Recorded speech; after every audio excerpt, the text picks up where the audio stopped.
A very good evening to all of you. सभी का warm welcome है YT your English tutor पे। आज सुबह का द हिंदू का फर्स्ट एडिटोरियल पढ़ेंगे। अ हाउस ऑफ कार्ड्स इसका टाइटल है। ये आर्टिकल लिखा हुआ है एक recently emerged stock market scam पे जो आया है एनएससी से, और उसमें सेबी की क्या भूमिका रही है, किस तरीके से सेबी की शय की वजह से ये स्कैम आगे से आगे बढ़ता रहा। चलिए शुरू करते हैं अपने क्विज से। अब अगला आधा पौना घंटा इन्वेस्ट करेंगे इस क्लास में, और इस क्विज में 5 में से 5 मार्क्स को स्कोर करने की कोशिश करेंगे। आपके सामने क्वेश्चंस हैं कॉम्प्रिहेंशन के, ग्रामर के, वोकैबुलरी के, हर चीज़ इसमें कवर हो जाएगी। तो पूरे मन से आपको पढ़ना है और मार्क्स को स्कोर करना है। क्लास के लास्ट में इसका सोल्यूशन मैं आपको देता हूँ। चलिए आइए कुछ नया सीखते हैं।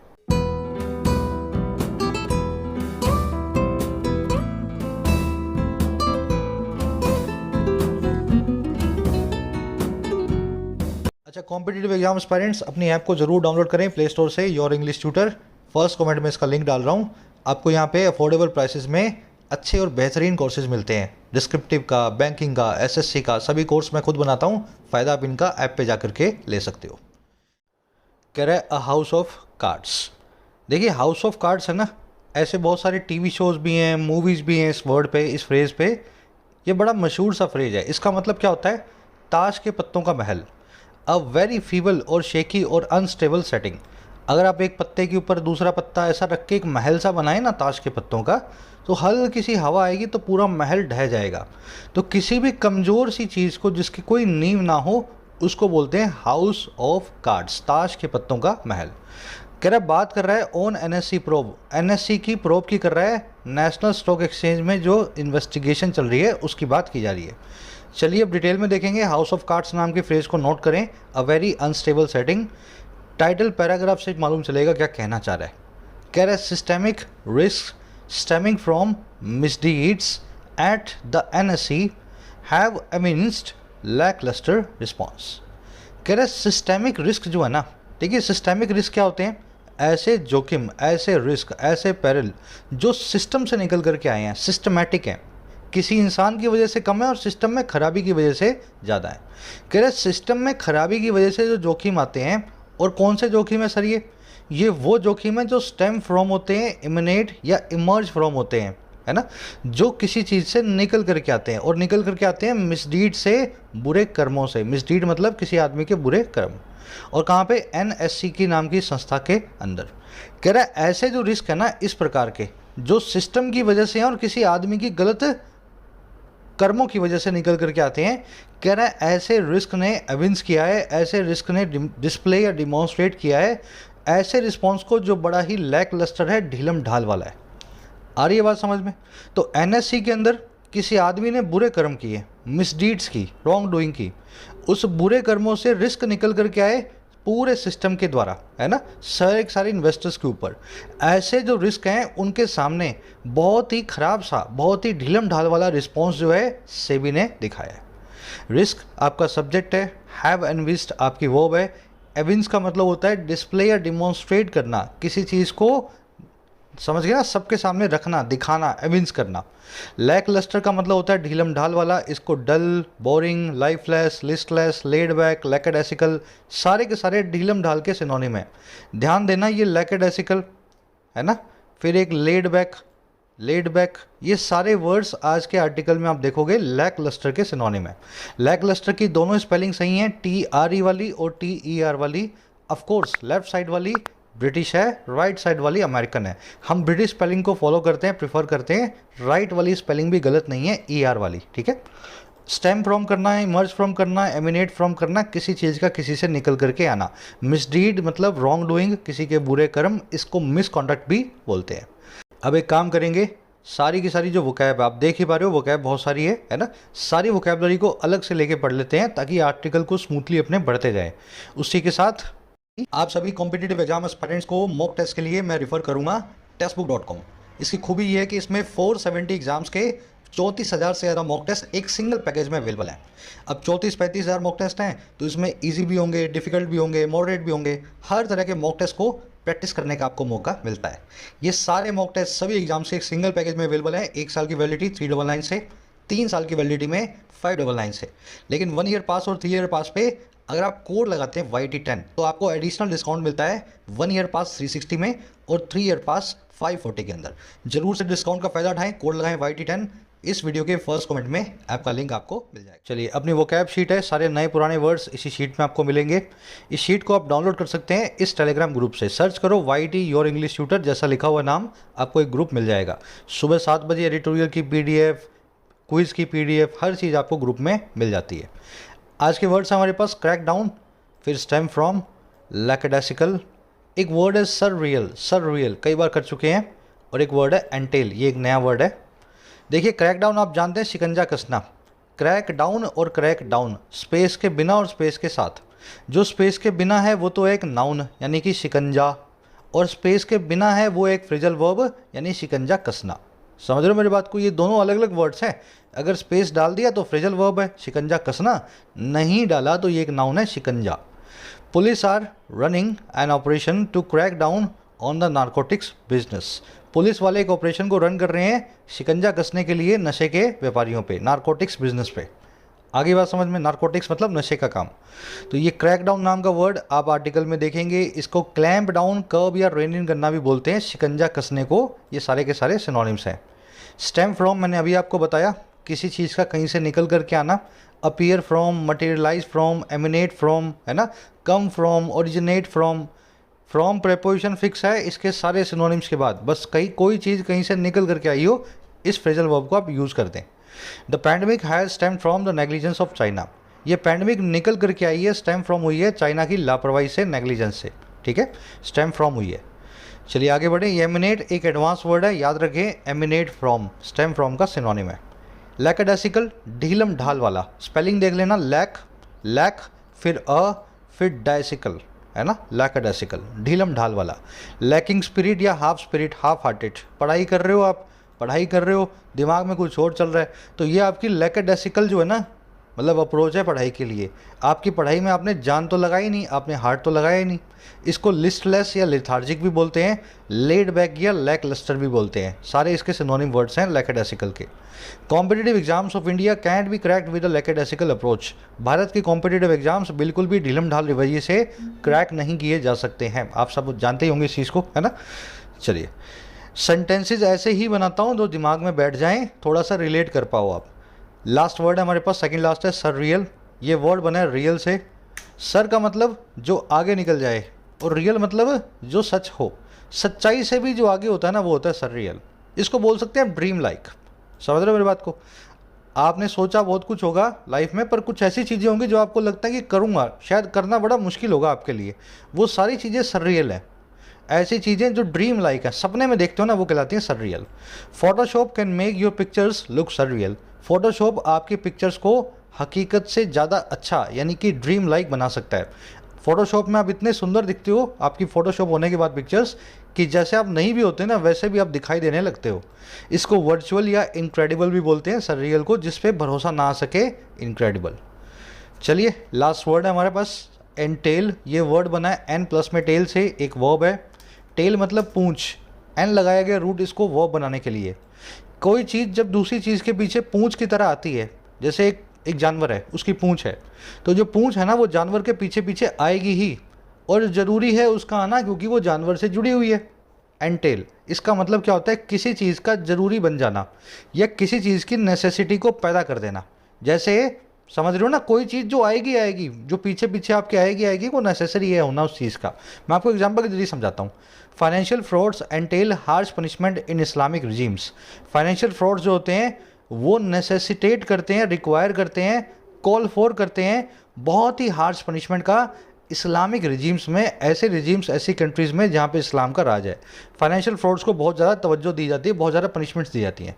तो कहने का मतलब क्या, एंटेल करते हैं वो, उनके पीछे नेसेसिटी की तरह हार्श पनिशमेंट जो है फ्रॉड्स की आती है, रिक्वायर करती है हार्श पनिशमेंट को। चलिए, पूंछ से जोड़ लेना इसको, जानवर के पीछे से पूंछ आती है ना नेसेसरी तौर पे, वैसे ही एंटेल। चलिए, वर्ड्स को आपको रिवाइज करना है। अगेन 700 to 800 वर्ड्स हैं, मोर देन इनफ है अगर आप इनको कंसिस्टेंटली क्लासेस देख रहे हो और इन वर्ड्स को बार बार रिपीट कर रहे हो। सेंटेंसेस के साथ ही वर्ड दिमाग में बैठेंगे, इसलिए इस शीट का पूरा फ़ायदा उठाएं। चलिए, एक समरी आपको दे दें, आर्टिकल किस बारे में लिखा हो आपको पता लगे। देखिए, आपने सुना होगा एनएससी में एक स्कैम हुआ है। स्कैम किया गया चित्रा रामकृष्णन नाम की एक लेडी के द्वारा। ये औरत कौन है? एनएससी की फॉर्मर एमडी और सीईओ थी। 2016 या 17 में इन्होंने रिज़ाइन किया था, इनसे करवाया गया था। अब इसके पीछे बहुत लंबी कहानी है, पूरी फिल्मी कहानी। ये औरत किसी हिमालय में बैठे हुए योगी से अपनी सारी कमांड्स लेती थी, सारा कंट्री का डेटा उस योगी को देती थी, और फिर उस योगी के कहने पे 2.5-3 करोड़ की सैलरी पे एक लड़के को इन्होंने नौकरी पे भी रख लिया। वो लड़का भी अभी जेल में है। और इन्होंने बहुत सारा डेटा कंट्री का स्टॉक मार्केट से रिलेटेड जो है उस योगी के साथ में, अब योगी पता नहीं कौन था वो, है ना, उसके साथ में शेयर किया। तो ओवरऑल एक ब्रीच ऑफ ट्रस्ट और मिसकॉन्डक्ट का मामला है ना, किसी के कहने पे गलत काम करना और कंट्री की कॉन्फिडेंशियल इन्फॉर्मेशन को शेयर करना। तो इस पूरे मामले में ये चित्रा रामकृष्णा फंस चुकी हैं। अब हुआ क्या है, अभी अभी हमें पता लगा कि ये इन्वेस्टिगेशन तो बहुत पहले से चल रही थी, लेकिन सीबीआई और साथ ही साथ सेबी दोनों ने बहुत ही लैक लस्टर रिस्पॉन्स दिखाया है पूरी इन्वेस्टिगेशन में। अब मामला कोर्ट में गया है और कोर्ट अपने हाथ में लेकर के इस पूरे मामले को पूरी सफाई के साथ में और तेज़ी के साथ में आगे बढ़ा रही है। हमारा आर्टिकल यही कह रहा है कि सेबी से ऐसी उम्मीद नहीं थी। पूरे देश का पैसा जिन लोगों के हाथ में है सुरक्षित, अगर वही लोग ढीलम ढाल कर रवैया रखेंगे तो लोगों का स्टॉक मार्केट से विश्वास उठ जाएगा। आगे बात समझ में। डिसअपॉइंटिंग टोन है आज की, डिसअपॉइंटेड है, बहुत निराश है। चलिए आर्टिकल को शुरू कर लेते हैं। कह रहा है the Sunday evening arrest of Chitra Ramkrishna. पूरी कहानी समझना, ठीक है।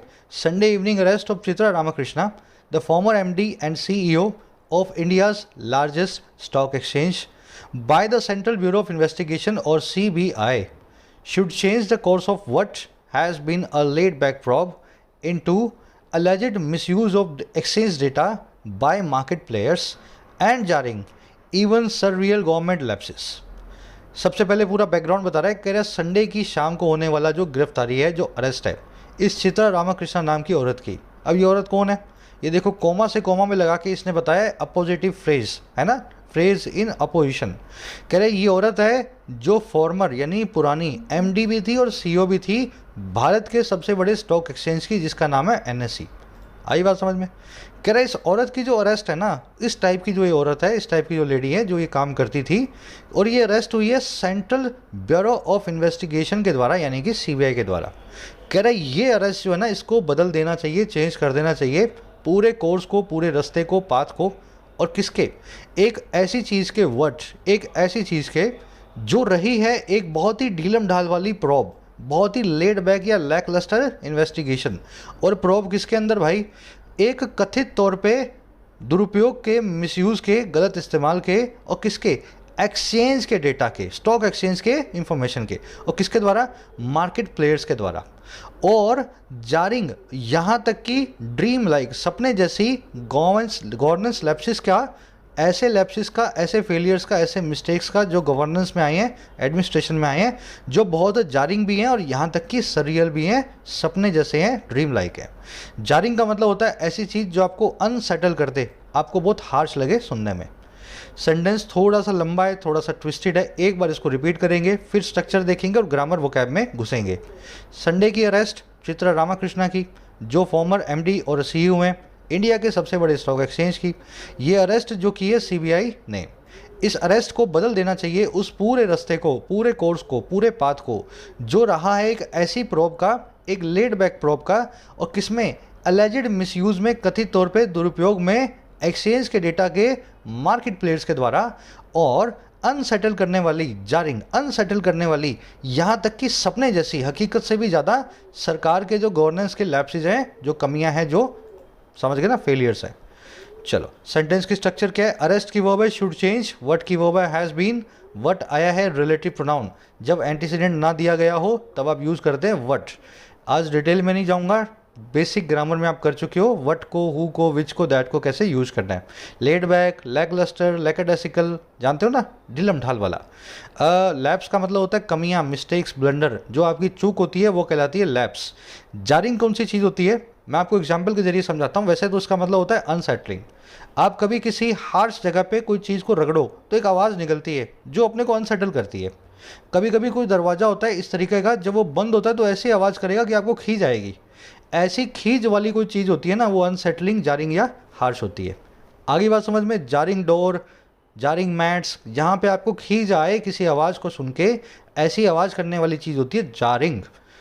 चलिए, और कुछ देखने वाला नहीं है इसमें। देखो अब यहाँ पे चित्रा रामाकृष्णा एक ही पर्सन का नाम है और यहाँ पे एमडी और सीईओ दोनों लिखा हुआ है। अगर ये एक पर्सन का नाम ना होता ना तो आप कंफ्यूज हो जाते, भाई एमडी की हुई है सीईओ की हुई है ना, अरेस्ट किसको किया गया है। अगर ये चित्रा रामाकृष्णा का नाम होता ही ना यहाँ पे, तो ध्यान रखना ना भी हो, आपके पास तो हिंट पड़ी हुई है कि ये एक आदमी है, दो आदमी है, वो हिंट है यहाँ पे द से। अगर the MD and the CEO लिखा हुआ है तो ये दो पर्सन है, the former MD and the former CEO. आई बात समझ में। अगर दोनों जगह द लगा हुआ है तो ये दो अलग अलग पर्सन है, और अगर सिर्फ पहले वाले के आगे द लगाया गया है तो ये एक ही पर्सन है। द फॉर्मर एमडी सीईओ के आगे द नहीं है तो ये एक ही पर्सन है। आगे बात समझ में। ना भी ये नाम लिखा होता तो भी आप समझ जाते ये एक ही इंसान है, क्योंकि द सिर्फ एक ही टाइटल के आगे आया है। चलिए आगे बढ़ते हैं। कह रहा है a Delhi court has granted CBI sleuths 7 days to interrogate the former National Stock Exchange NSE boss. About a month after the stock market watchdog or SEBI passed a 190-page order that has made headlines for its assertions about Mr. Ramakrishna, Miss Ramakrishna sharing confidential internal date information with an unknown person. अब बता रहा है कि ये पूरा मामला हुआ कैसे। ये अरेस्ट तो हो गई, अब आपको पता लग गया कि किसने क्या किया है, मतलब क्या किया है वो तो आगे पता लगेगा। अरेस्ट हो गई, आपको पता लग गया किसको अरेस्ट किया गया है, ये अरेस्ट क्यों किया गया। कह रहा है कि दिल्ली की कोर्ट ने ग्रांट कर दिया, दे दिया सीबीआई के डिटेक्टिव्स को, स्लूथ्स को, स्पाइस को, जासूसों को 7 दिन की मोहलत। और किस लिए भाई, इंटरोगेट करने के लिए, सवाल जवाब करने के लिए इस पुरानी एनएससी यानी कि नेशनल स्टॉक एक्सचेंज की बॉस से। एमडी भी थी, सीईओ भी थी, रामाकृष्णा है ना। तो कह रहा है कोर्ट ने 7 दिन की मोहलत दी है सीबीआई के जांबाजों को, स्लूथ्स को, डिटेक्टिव्स को, कि आप जो है इस बॉस को, फॉर्मर बॉस को इन्वेस्टिगेट करो, इंटरोगेट करो। और कह रहा है 1 मंथ ये हुआ है बाद में, और किसके, जब स्टॉक मार्केट का जो वॉचडॉग है, भारत की वो एजेंसी, वो वॉचडॉग जो स्टॉक मार्केट का नियंत्रण करता है ना। कह रहा है ऐसा जिसका नाम है SEBI, security exchange board of India. कह रहा है इस 1 महीने के बाद जब सेबी ने पास कर दिया था 190 पेज के एक ऑर्डर को, जिसने बना दिया था हेडलाइंस, जो हर जगह आया था ब्रेकिंग न्यूज़ की तरह। और किस लिए, इस ऑर्डर के असर्शंस के लिए, इस ऑर्डर में लिखे हुए क्लेम्स के लिए, दावों के लिए। और किस बारे में थे, मिस रामाकृष्णा के बारे में थे, उनके शेयर करने के बारे में थे, सीक्रेट इंटरनल इंफॉर्मेशन को एक अननोन पर्सन के साथ, एक ऐसे आदमी के साथ जिसको कोई नहीं जानता है। आ रही है बात समझ में। तो दिल्ली की कोर्ट ने सीबीआई को कहा है कि तुम पकड़ के लाओ इसको, सेबी से तो कुछ हो नहीं रहा। 1 महीना हो गया इनके ऑर्डर को, 1 महीने से कड़ी निंदा किए जा रहे हैं। 190 पेज का ऑर्डर भी निकाल दिया है ना। हर जगह ब्रेकिंग न्यूज़ भी आ रही है कि चित्रा रामाकृष्णा ने सारी इन्फॉर्मेशन एक हिमालय में बैठे हुए योगी को दी थी। तो इसके 1 महीने बाद कोर्ट का सबर का बांध टूटा और कोर्ट ने बोला आप इनको पकड़ के लाओ। कोर्ट की वर्ब है हैज़ ग्रांटेड, स्लूथ आपको बता दिया मैंने, डिटेक्टिव, इंटरोगेट करना, इन्वेस्टिगेट करना, पूछताछ करना। वॉच डॉग की वर्ब है पास्ट। वॉच डॉग का मतलब होता है निगरानी करने वाला कुत्ता। भारत की हर संस्था एक वॉच डॉग है जो किसी को कंट्रोल करती है। जैसे सेबी कंट्रोल करता है स्टॉक मार्केट को, IRDA कंट्रोल करता है इंश्योरेंस कंपनीज को, RBI कंट्रोल करता है सारे बैंक्स को, ट्राई कंट्रोल करता है सारी टेलीकॉम कंपनीज को। तो ये सब के सब वॉच डॉग हैं, समझ गए ना, कुत्ते नहीं है। मतलब वॉच डॉग एक वर्ड है, निगरानी करने वाले कुत्ते को बोलते हैं वॉच डॉग, है ना। दैट की वर्ब है हैज़ मेड, कॉन्फिडेंशियल मतलब सीक्रेट। चलिए आगे बढ़ते हैं। कह रहा है इसी के साथ में क्या हुआ, separately the CBI has got extended custody of Anand Subramanian, the NSC's former group operating officer, hired ostensibly at the behest of the unknown yogi, disregarding the kind of internal controls and government norms one expects from an institution of such systemic importance in the financial markets। अब इसी के साथ में इन्होंने एक बंदे को भी हायर किया था, रामाकृष्णा ने, एक इंसान को। कह रहा है इसी के साथ साथ अलग से सीबीआई को मिल गई है और आगे की कस्टडी, हिरासत आनंद सुब्रमण्यन की, जिसको पहले से सीबीआई ने पकड़ा हुआ है। तो कह रहा है ये आदमी वो है जो एनएससी के फॉर्मर ग्रुप ऑपरेटिंग ऑफिसर था और जिसको हायर किया गया था, जिसको नौकरी पर रखा गया था जाहिर तौर पे, ऑस्टेंसिबली या अपेरेंटली, शय पे, एट द बिहेस्ट ऑफ एक अननोन योगी की, एक ऐसे आदमी की जो अननोन है और हिमालय में कहीं बैठा है, ऐसा बताया जाता है। और कैसे किया गया था हायर, इसको डिसरिगार्ड करते हुए, तवज्जो ना देते हुए, उस तरह के इंटरनल कंट्रोल्स और गवर्नेंस की नॉर्म्स को आंतरिक कंट्रोल और प्रशासन के नियमों को जो कोई भी इंसान एक्सपेक्ट करेगा एक ऐसे इंस्टीट्यूशन के जिसकी इतनी बड़ी सिस्टेमिक इंपॉर्टेंस है भारत की देश की फाइनेंशियल मार्केट्स पे। आई बात समझ में? तो इस आदमी को 2-2.5 करोड़ रुपए की सैलरी पे ग्रुप ऑपरेटिंग ऑफिसर बना करके रख लिया गया। अनंत सुब्रमण्यन को रखा किसने? चित्रा रामाकृष्णा ने। और किसके कहने पे? ये चित्रा बोलती थी कि मुझे ईमेल आता है एक हिमालय से योगी का, वो मुझे जो कहता है मैं वो ऐसा करती हूँ। तो शय पे eight the behest of unknown Yogi. Sentence की स्ट्रक्चर है सीबीआई की वर्ब है हैज़ गॉट। ये पूरा का पूरा नाउन फ्रेज इन अपोजिशन है। आनंद सुब्रमण्यम के बारे में बताया गया, ये थे कौन? ये एडजेक्टिवल फ्रेज है, ये वो इंसान है जिनको हायर किया गया था। ऑस्टेंसिवली मतलब जाहिरी तौर पे, एट द बिहेस्ट ऑफ या एट द कमांड ऑफ मतलब किसी की शय पे। डिसरिगार्डिंग यहाँ पे प्रेजेंट पार्टिसिपल साइमल्टेनियस एक्शन है। जब इनको हायर किया गया था तो डिसरिगार्ड भी किया गया था सारे के सारे इंटरनल कंट्रोल्स का। वन की वर्ब है एक्सपेक्ट्स। वन का मतलब है कोई भी इंसान, आपकी या मेरी किसी की भी बात करनी हो तो वन नाम के इंडेफिनिट प्रोनाउन से बताते हैं, वन एक्सपेक्ट्स। कह रहा the catchy details must not detract from the larger questions arising from the deployment of co-location services and the lacunae in India's oversight mechanism over its capital markets reflected in the multi-layered failure to crack down on wrongdoings at the NSE। कह रहा है ये सारी बात तो होगी headlines की जो अपने को टीवी में देख के मज़ा आता है ना? एक औरत है, एक हिमालय में बैठे हुए योगी को ईमेल करती है, फिर किसी को रख लेती है, तो ये सब काम तो ठीक है। कह रहा है लेकिन ये जो कैची डिटेल्स है ना, ये जो अट्रैक्टिव, ये जो अटेंशन सीकिंग, ये जो सेंसेशनल डिटेल्स है, इनको डिट्रैक्ट फ्रॉम नहीं करना चाहिए, दूर नहीं लेके जाना चाहिए ज़्यादा बड़े सवालों से, लार्जर क्वेश्चन से। और कौन से बड़े सवाल है भाई? सारे के सारे जो अराइज फ्रॉम हो रहे हैं, निकल करके आ रहे हैं डिप्लॉयमेंट से। और डिप्लॉयमेंट किसकी? को-लोकेशन सर्विसेज की। डिप्लॉयमेंट का मतलब होता है किसी चीज़ को काम पे लगाना, है ना? किसी चीज़ को सर्विस पे जो है सर्विस देने के लिए डिप्लॉय करना।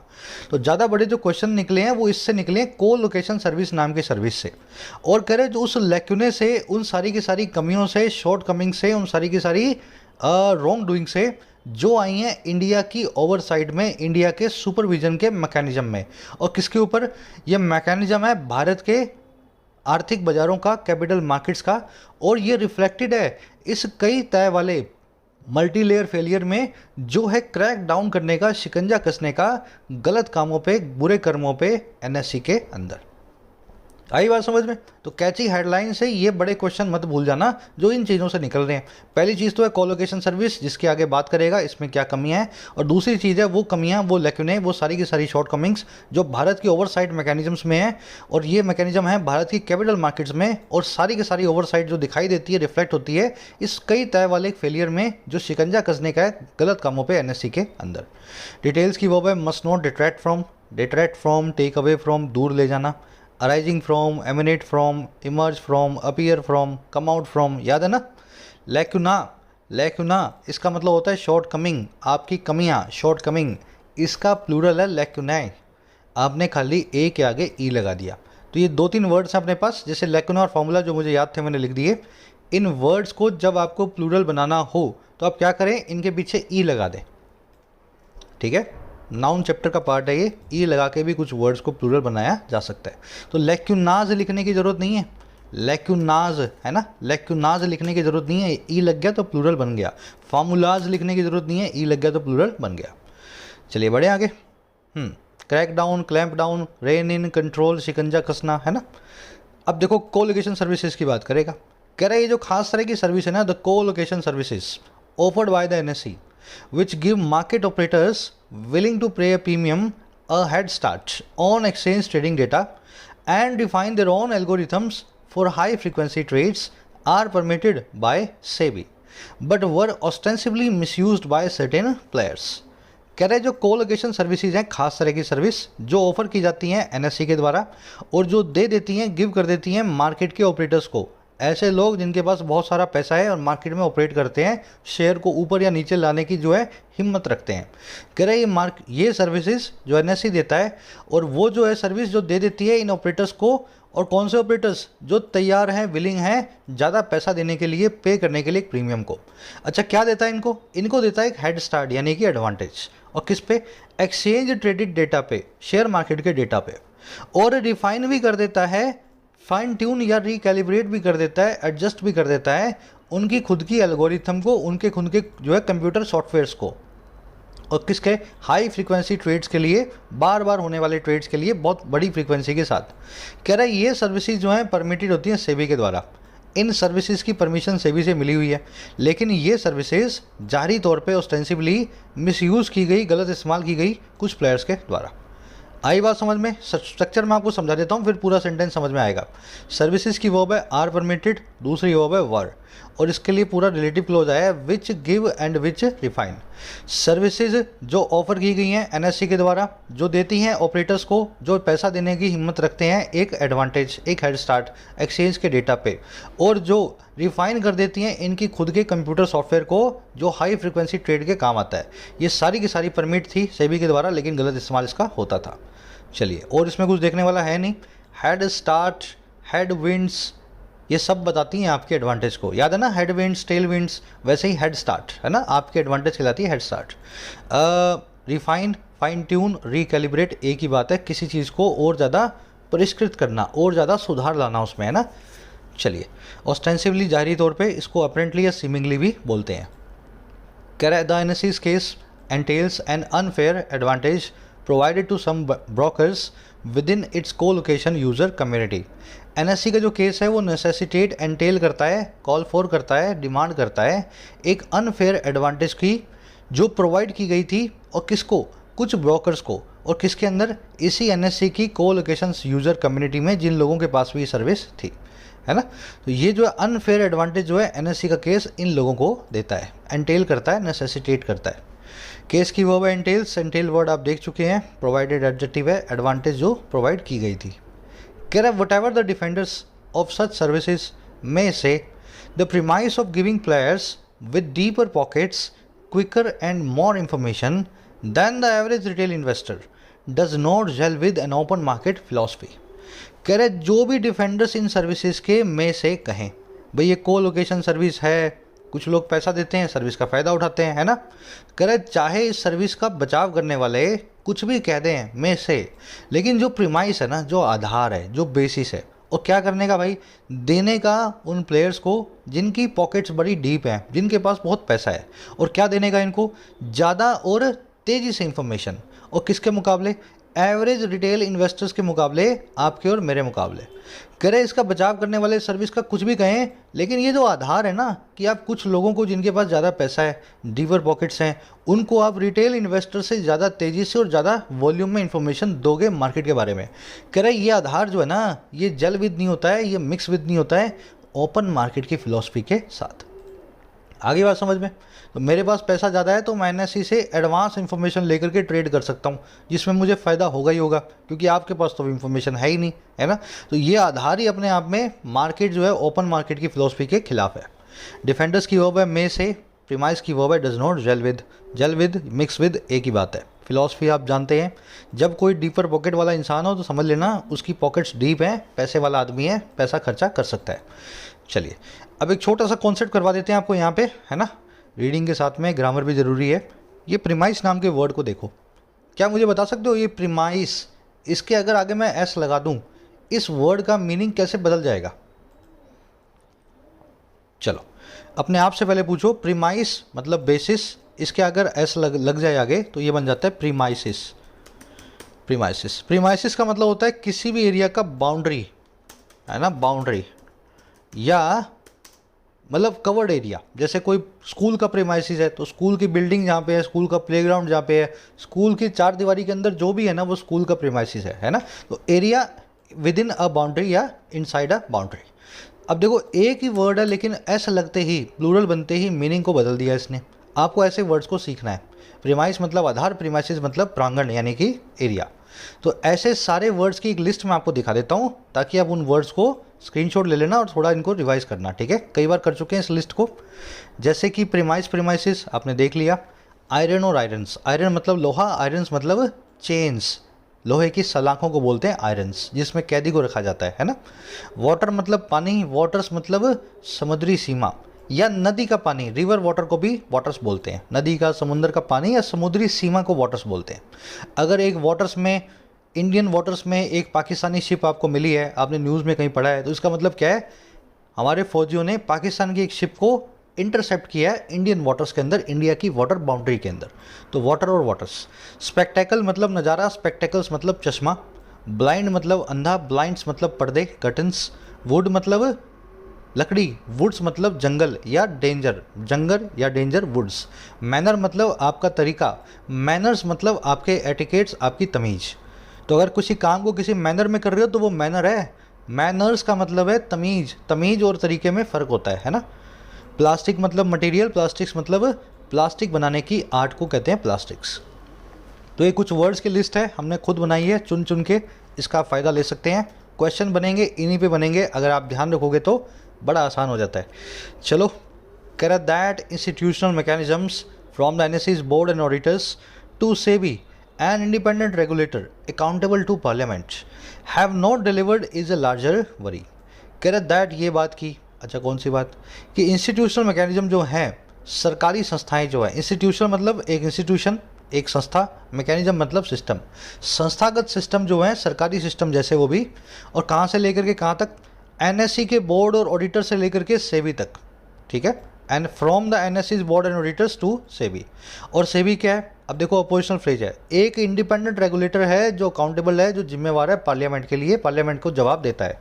कह रहे ये बात कि ऐसे बड़े बड़े संस्थागत सिस्टम, इंस्टीट्यूशनल मैकेनिज्म सेबी से लेकर के एनएससी तक, कह रहे इन्होंने डिलीवर नहीं किया, इन्होंने अपने वादे पे खरे नहीं उतरे हैं, ये अपने आप में इज़ अ लार्जर वरी, एक और ज़्यादा चिंता की जो है बात है। आ रही है बात समझ में। डिलीवर करने का मतलब क्या होता है, किसी चीज़ पे वादे पे खरा उतरना। आपने जो आपको मैंडेट दिया गया था उसको पूरा किया होगा तो आपने डिलीवर किया है। तो बड़ी बड़ी संस्थाएं जब अपना मैंडेट पूरा नहीं कर रही हैं तो अपने आप में बड़ी चिंता वाली बात हो जाती है। दैट की वर्ब है इज, इंस्टीट्यूशनल मैकेनिज्म्स की वर्ब है have not delivered. Accountable to, responsible to, जवाबदेह होना, समझ गए ना। पार्लियामेंट के आगे द मत लगाएं, लोकसभा राज्यसभा दोनों के आगे द आता है, पार्लियामेंट के आगे द नहीं आता क्योंकि ये कॉमन नाउन की तरह ट्रीट होता है। पी इसका बड़ा रखें। कह रहा nearly 3 years have passed between SEBI's ₹62.4 crore fine on the NSE for misuse of its co-location services and the latest order against its former top brass। कह रहा 3 साल बीत चुके हैं सर, 3 years have passed, और किस किस के बीच में भाई, बिटवीन लगा के बता रहा है। सेबी के 624 करोड़ के फाइन पे जो एनएससी पे लगा था मिसयूज़ के लिए इसकी कोलोकेशन सर्विसेज के, और दूसरी चीज़ कौन सी है, एंड लगा के बता रहे हैं। इस लेटेस्ट ऑर्डर के जो आया है इसके फॉर्मर टॉप ब्रास के सामने, इसके फॉर्मर टॉप एग्जीक्यूटिव्स के सामने। टॉप ब्रास का मतलब है टॉप रैंक्स पे बैठे हुए लोग। तो कह रहे 3 साल बीत चुके हैं, 624 करोड़ का पहले फाइन लगाया था सेबी ने, और 3 साल बाद इनके खिलाफ जो है कार्रवाई हो रही है। तो 3 साल तक इनको क्लीन चिट क्यों मिली। ईयर्स की वर्ब है पास्ट, और इसमें कुछ देखने वाला है नहीं। एक गलती है सेंटेंस में, गलती तो नहीं बोलूँगा, सेंटेंस इंप्रूवमेंट वाला जो है ना कॉन्सेप्ट है वो, आप ढूंढ के बताओ इसको। मैं थोड़ा सा आगे बढ़ता हूँ फिर वापस आऊँगा मैं, ताकि अपने इसको रिपीट कर सकें, ठीक है। ढूंढो यहाँ पे इस सेंटेंस को कैसे इंप्रूव किया जा सकता था। आगे कह रहा है a matter where the sanctity of the entire market comes under a cloud should have been treated with a tad more urgency. कह रहा है एक ऐसा मुद्दा जहाँ पे सैंक्टिटी, पवित्रता, होलीनेस, प्योरिटी पूरे के पूरे बाजार की, वो आ जाती है क्लाउड के नीचे, वो आ जाती है शक के दायरे में, अंडर सस्पिशन आ जाती है। कह रहे एक ऐसा जो मामला है ना जिसमें सारा कुछ ये हो रहा है, कह रहे ऐसे मामले को ट्रीट नहीं किया जाना चाहिए था, should have been treated, treat किया जाना चाहिए था, है ना। और कैसे, और थोड़ा सा हवाभर ज़्यादा अर्जेंसी के साथ, अ टैड मोर अर्जेंसी, थोड़ी सी और इमरजेंसी अर्जेंसी के साथ। टैड का मतलब होता है हवाभर, हिंदी में बोलते हैं ना हवाभर, इंग्लिश में बोलते हैं टैड मोर। आगे बात समझ में। मैटर की वर्ब है should have been treated, should have been treated है ना, पैसिव वॉइस में थर्ड कंडीशनल वाली फॉर्म है। सैंक्टिटी की वर्ब है कम्स, सैंक्टिटी मतलब पवित्रता, होलीनेस, है ना। चलो टैड मैंने बता दिया ना, हवा भर को बोलते हैं, अ टैड मोर मतलब हवा भर ज़्यादा। अब इस फ्रीजल को, इस इडियम को देखें, अंडर अ क्लाउड या अंडर अ लेंस भी होती है, ठीक है, अंडर अ क्लाउड या अंडर अ लेंस। इसका मीनिंग होता है शक के दायरे में होना, अंडर सस्पिशन होना, शक के गहरे बादलों के नीचे होना, ऐसा याद रख लेना, अंडर सस्पिशन। अब इससे मिलती जुलती एक और है, अंडर द वेदर। अब क्लाउड और वेदर को लोग करते हैं कंफ्यूज, लेकिन ये अंडर द वेदर अलग इडियम है।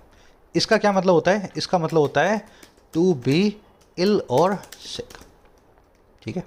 अब ये ईडीएम और फ्रेजेस की क्लासेस हुई थी, वहाँ पे इसका पूरा मीनिंग आपको करवाया था मैंने, ऐसा इसका मीनिंग कैसे निकलता है तो वहाँ से देख लेना। अंडर द वेदर मतलब बीमार, अंडर द क्लाउड मतलब शक के दायरे में। याद रखना दोनों ईडियम्स को अलग अलग हैं। चलो अब इस पे आ जाए, पीछे वाले पे क्या गलती है इसमें। तो गलती तो नहीं है, लेकिन टेक्निकली सेंटेंस इंप्रूव हो सकता था। आपको रूल बता देते हैं सेंटेंस इंप्रूवमेंट का। यूनिट्स ऑफ मेजरमेंट्स के साथ में हमेशा सिंगुलर वर्ब यूज की जाए। यूनिट्स ऑफ मेजरमेंट क्या होती हैं? टाइम की यूनिट हो, वेट की हो, लेंथ की हो, डिस्टेंस की हो, मनी की हो, या कोई और भी ऐसी। 5 घंटे, 6 किलो, 5 मीटर, 2 किलोमीटर, 10 रुपये, ये सारी की सारी यूनिट्स ऑफ मेजरमेंट्स है। इनके साथ में सिंगुलर वर्ब्स को प्रीफर किया जाए, सेंटेंस को इम्प्रूव किया जाए। 5 years हैज़ या have past since the incidents. 5 साल बीत चुके हैं इस इंसिडेंट से, जब से ये हुआ था। 5 years एक यूनिट ऑफ मेजरमेंट है, 5 साल के वक्त को बता रहा है। आप यहाँ पे प्रीफर करेंगे हैज़ को। देखो हैव गलत नहीं है, हैव गलत नहीं है, लेकिन एसएससी बैंक के एग्ज़ाम को प्रिपेयर करते हो तो आपके लिए तो हैव गलत ही है। टेक्निकली यहाँ पे हैज़ आना चाहिए। एसएससी बैंक्स टेक्निक पे ज़्यादा प्रीफर जो है अपना फोकस रखते हैं। आगे बात समझ में, हैव गलत नहीं है जो इसने लगाया, लेकिन टेक्निकली अगर आप पूरा इंग्लिश में अंदर गहरे उतरें तो आपको हैज़ का इस्तेमाल करना चाहिए। 5 किलोमीटर्स इज़ लेफ्ट, इज़ या are left to the destination. Destination के सामने 5 किलोमीटर बचे हैं। अब देखो 5 किलोमीटर्स दूरी का यानी कि डिस्टेंस का है, तो यहाँ पे इज़ लगाएं ना कि आर लगाएं, ठीक है। चाहे 5 किलोमीटर है 5000 है, इससे हमें कोई फ़र्क नहीं पड़ता। 200 करोड़ रुपये हैज़ या have been lost in today stock market crash. आज के स्टॉक मार्केट में क्रैश में 200 करोड़ रुपये लॉस्ट हो चुके हैं। 200 करोड़ रुपए हैं, हैज़ लगाना, हैव मत लगाना, है ना, सिंगुलर। ऐसा होता क्यों है? इसका सिंपल सा रीज़न है। ये सेंटेंस कुछ इस तरीके से बनना चाहिए, अ टाइम पीरियड ऑफ 5 years। आ रही है बात समझ में?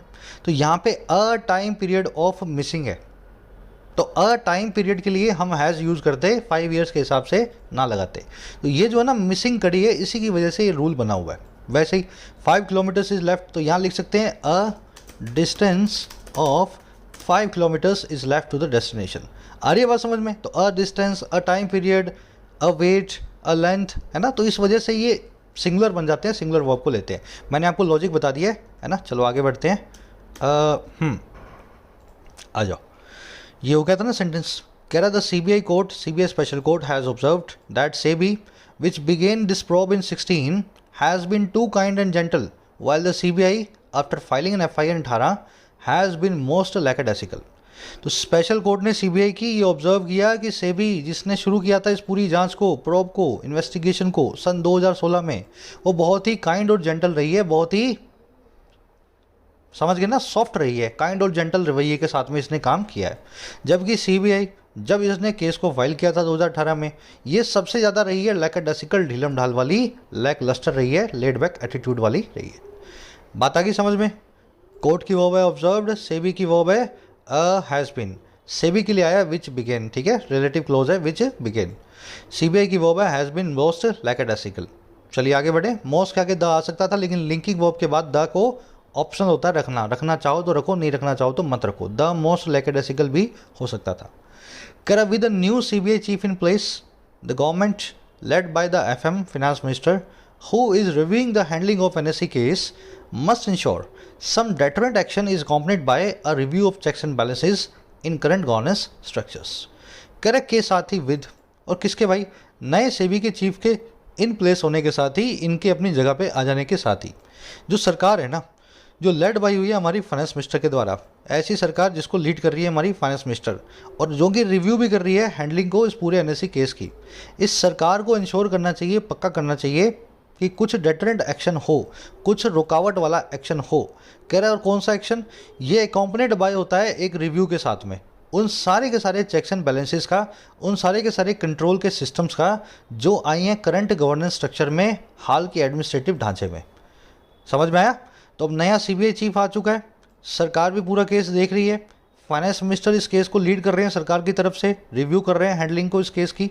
अब सरकार को यही पक्का करना है कि आप पहले तो चेक्स एंड बैलेंसेस देखो, सिस्टम के अंदर कंट्रोल मैकेनिज्म को देखो, और किसमें, करंट गवर्नेंस की स्ट्रक्चर में कैसे गलतियां हो जाती हैं और पकड़ में नहीं आती हैं। और इस रिव्यू के साथ में कुछ डेटरेंट एक्शन भी आए, कुछ आप डर का माहौल बनाओ, कोई ऐसा एक्शन लो जो डिटर करे लोगों को गलत काम करने से, ये अकॉम्पनी करे इस रिव्यू को, बातचीत के साथ में कुछ एक्शन भी हो।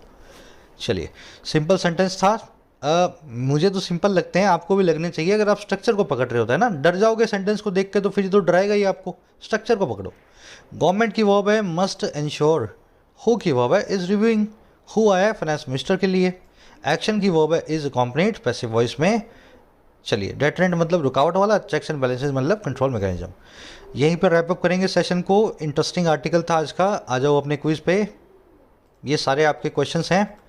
अंडर द वेदर, आ रही बात समझ में? अंडर द क्लाउड, याद है ना क्लाउड और वेदर में क्या फ़र्क है? तो ये तो आप कर डालोगे अपने आप। लास्ट में मिलेंगी आपको 2 एरर्स। यहाँ पे आपको चेक करना है 50,000 मीट्रिक टन जो कि एक यूनिट ऑफ वेट है, ठीक है, इसको कैसे कौन सी वर्ब दी जानी चाहिए थी। और दूसरा आपको चेक करना है मैनर्स नाम के वर्ड को, इस वर्ड के बिना एस के और एस के साथ में क्या क्या मायने होते हैं। अगर आप चेक करोगे तो आपको एरर्स मिल जाएंगी। हिंट आपको मैंने दे दी है। अब बचे 2 क्वेश्चंस किसके? कॉम्प्रिहेंशन के। What has been observed by the CBI court in the case. इस केस में सीबीआई की कोर्ट ने क्या ऑब्जर्व किया, स्पेशल कोर्ट ने? तो स्पेशल कोर्ट ने कुछ बोला था कि सेबी तो इस तरह की रही है और सीबीआई इस तरह की रही है, याद है ना? वो वाला सेंटेंस निकाल लो। जैसे ही निकालोगे एक करेक्ट स्टेटमेंट आपको मिल जाएगी। आगे बात समझ में? कमेंट्स में आंसर डाल रहा हूँ, फर्स्ट कमेंट में मिल जाएगा, लेकिन करेक्ट स्टेटमेंट आपको वहाँ से पहले खुद से देखो कर पाते हो या नहीं कर पाते हो। हिंट के साथ में इसका आंसर मैं डाल रहा हूँ। फिर आपसे पूछा है what makes colocation services antithetical to open market philosophy. इनमें से कौन सी चीज़ है जो कोलोकेशन सर्विसेज को बिल्कुल कॉन्ट्रोवर्शियल बनाती है, कॉन्ट्राडिक्टरी बनाती है, एंटीथेटिकल बनाती है ओपन मार्केट की फिलॉसफी के खिलाफ? तो इनमें कोलोकेशन सर्विसेज में एक बेसिक सी प्रॉब्लम है जो आपको सेंटेंस के अंदर ही बताई गई है आर्टिकल के 2nd पैराग्राफ में। करवा दूं क्या ये? चलो। The service is unethical and accessible to everyone. Service खराब है और सबके लिए एक्सेसिबल है, गलत बात है। सर्विस सभी के लिए एक्सेसिबल नहीं है। सर्विस उनके लिए एक्सेसिबल है जो मार्केट ऑपरेट करते हैं और पैसा रखते हैं अपने पास, ज़्यादा पैसा। Service benefits FIIs but creates disadvantages for retail investors. ये आधी बात तो ठीक है, रिटेल इन्वेस्टर्स के लिए क्रिएट करते हैं डिसएडवांटेज को, लेकिन बेनिफिट FIIs को नहीं करते हैं। फॉरेन इंस्टीट्यूशन इन्वेस्टर्स की बात यहाँ पे नहीं की गई है। तीसरा देख लो, it restricts access to information for large investors. ये बड़े इन्वेस्टर्स के लिए इन्फॉर्मेशन के एक्सेस को पाबंदी बनाता है, रेस्ट्रिक्ट करता है ना, रुकावट देता है। बिल्कुल गलत है। इनके लिए तो ज़्यादा इन्फॉर्मेशन दिया जाता है इस पूरे मामले में, इस पूरे सिस्टम के अंदर। लार्ज इन्वेस्टर्स तो पैसा देते हैं और सेबी से ज़्यादा इन्फॉर्मेशन को NSE से खरीद लेते हैं। बिल्कुल उल्टी बात की गई है। अब यहाँ देख लो, privileged access to information by a few harms a level playing field in the market. जो खास एक्सेस है, जो चुनिंदा एक्सेस है इंफॉर्मेशन का, और किसके द्वारा? कुछ लोगों के द्वारा, अ फ्यू के द्वारा, ये हार्म करता है बराबरी के दर्जे को, लेवल प्लेइंग फील्ड को मार्केट में। ये बिल्कुल सही है। इसकी मैंने लैंग्वेज चेंज कर दी है। होता क्या है, जब आप बड़े इन्वेस्टर्स होते हो ना तो आपको प्रिविलेज्ड एक्सेस मिलता है, आपको ज़्यादा इंफॉर्मेशन मिलती है। और ये किसको मिलती है? बड़े इन्वेस्टर्स को, अ फ्यू को। इससे क्या होता है, रिटेल इन्वेस्टर्स के साथ में आप कम्पीट नहीं कर सकते हो, वो आपसे बहुत पीछे छूट जाते हैं। लेवल प्लेइंग फील्ड बाजार का खराब हो जाता है। आ रही है बात समझ में? डी आपका आंसर बनेगा यहाँ पे। बाकी के आंसर्स कमेंट सेक्शन में रखे हुए हैं। कोई भी क्वेरी हो relating to courses, relating to app, ये नंबर है, इस पर व्हाट्सअप करें। एक लाइक और एक शेयर जरूर से दें सेशन को। मुलाकात होगी कल। Until then, signing out.